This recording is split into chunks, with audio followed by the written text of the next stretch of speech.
একটি গুরুতর এবং অত্যন্ত অ্যালার্মিং বিষয়ে আজকে সবাই যখন মিলিত হয় তখন পয়েন্ট অফ অর্ডারের মাধ্যমে মাননীয় বিধায়ক নাগরাকাটা, সম্মানীয় পুনা ভাংরা, মাননীয় বিধায়ক কালিয়াগঞ্জ উৎপল মহারাজ এবং অন্যান্য একাধিক বিধায়ক এখানে তুলে ধরেছেন নওদা বিধানসভার বিধায়ক মাননীয় হুমায়ুন কবিরের দুটি জায়গায় অত্যন্ত আপত্তিজনক সাম্প্রদায়িক এবং সমাজ এবং রাজ্যের পক্ষে ক্ষতিকারক বক্তব্যের উপরে।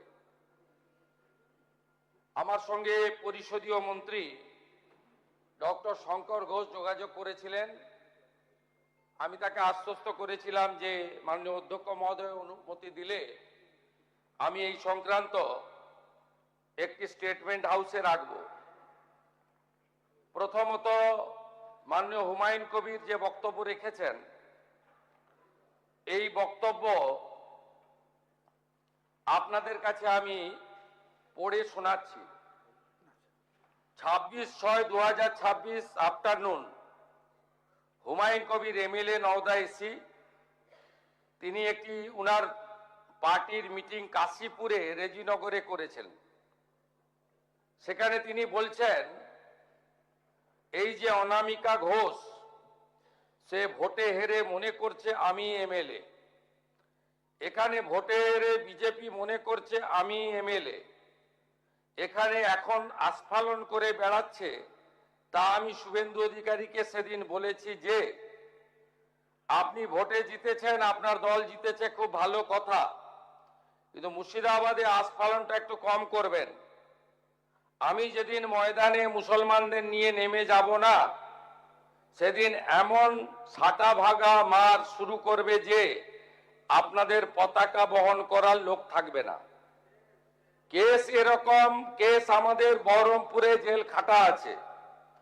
5000 লোককে আপনি বহরমপুর সেন্ট্রাল জেলের যা আয়তন, তাতে 4700 বা 4800-র বেশি লোক ধরে না। লাখে লাখে লোককে রাস্তায় নিয়ে নামাবো আর সাটা ভাঙা মার দেব আর জেলে যাব। কদিন জেলে আটকে রাখতে পারবেন, কত খাওয়াতে পারবেন দেখব। লিমিট যেদিন ক্রস হয়ে যায় না, মাথাটা যেদিন গরম হয়ে যায়, সেদিন আমি এসপি বুঝবো না, চিফ মিনিস্টারে বুঝবো না, আর কে কোথায় থাকলো আর কে কোথায় থাকলো না ওসব বুঝবো না। আমি নিজেই নেতৃত্ব দিয়ে দাঁড়াবো। এটা একটা ইনসিডেন্ট 1। ইনসিডেন্ট 2, শক্তিপুরে দুয়ারা ঘাটে 8 তারিখে, সেখানে উনি বলছেন ভোটের আগের দিন আমার নিজের ভাইপোকে অ্যারেস্ট করেছে এই ওসি। এই আমি তো ভাষা বলতে পারবো না। এই বাচ্চাকে আগে দেখব, তারপরে ভাষাটা আমি অমিট করছি। এই বাচ্চাকে এমন শিক্ষা দেব, এর বাবা 14 গোষ্ঠীর নাম ভুলিয়ে দেব। এ লালগোলাতে 500 মুসলমানের লাইফ শেষ করে দিয়ে এসেছে। সত্যভাবে বলবো, এই ওসিকে এখান থেকে সরানো শুধু না, একেবারে অকেজো পোস্টিং দিতে হবে। যদি না দেয় 10,000 লোক নিয়ে থানা ঘিরে একে কলার ধরে থানা থেকে বার করব, পারলে আমাকে রুখে নেবেন। এই দুটো ইনসিডেন্টের পরে আমার মনে হয়েছে যে এনাফি জানাব, সময় এসেছে এই ধরনের লোককে সবক শেখানোর। আপনাকে আমি পরিষ্কার বলছি, মমতা ব্যানার্জি মুখ্যমন্ত্রী নন। আপনি দুর্বল মুখ্যমন্ত্রী পেয়ে যা খুশি করেছেন, যা খুশি বলেছেন। আমি আপনাকে বলে গেলাম, আমরা দুটো এফআইআর স্টার্ট করেছি।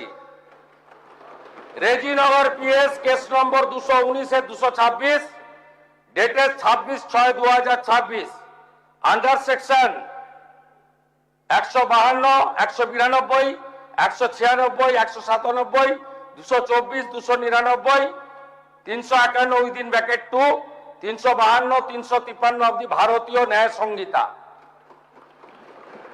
ইনসিডেন্ট নাম্বার 2 তেও আমরা শক্তিপুর পিএসএ 176/226 আরেকটা কেস ইস্যু করেছি। সেই কেসেও আমরা ভারতীয় ন্যায় সংহিতার সমস্ত সেকশন লাগিয়েছি এবং আমি আপনাদেরকে অ্যাসিওর করছি এত বড় ক্ষমতা আপনাকে কেউ দেয়নি। আপনি মুখে যেগুলো বলেছেন, আপনাকে আমি বলে গেলাম, আপনি কেন করছেন আমি জানি, আপনি কেন করছেন রাজনৈতিক কারণটা আমি জানি। আপনার এজেন্ডা 2 ছিল।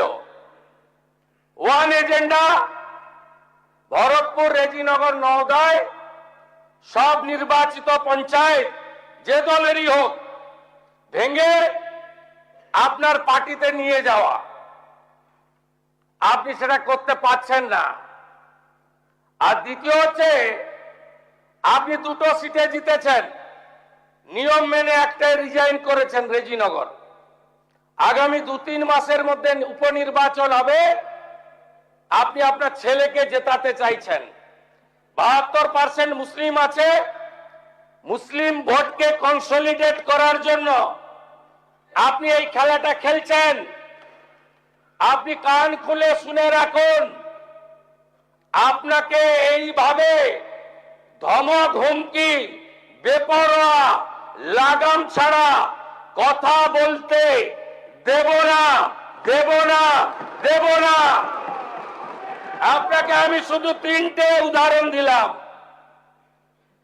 সন্দেশখালীতে একজন ছিল,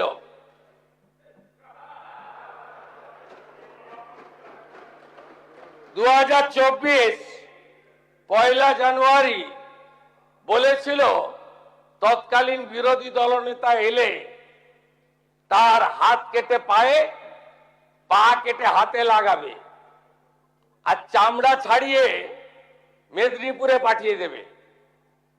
ওর অবস্থা কি হয়েছে সবাই দেখেছে।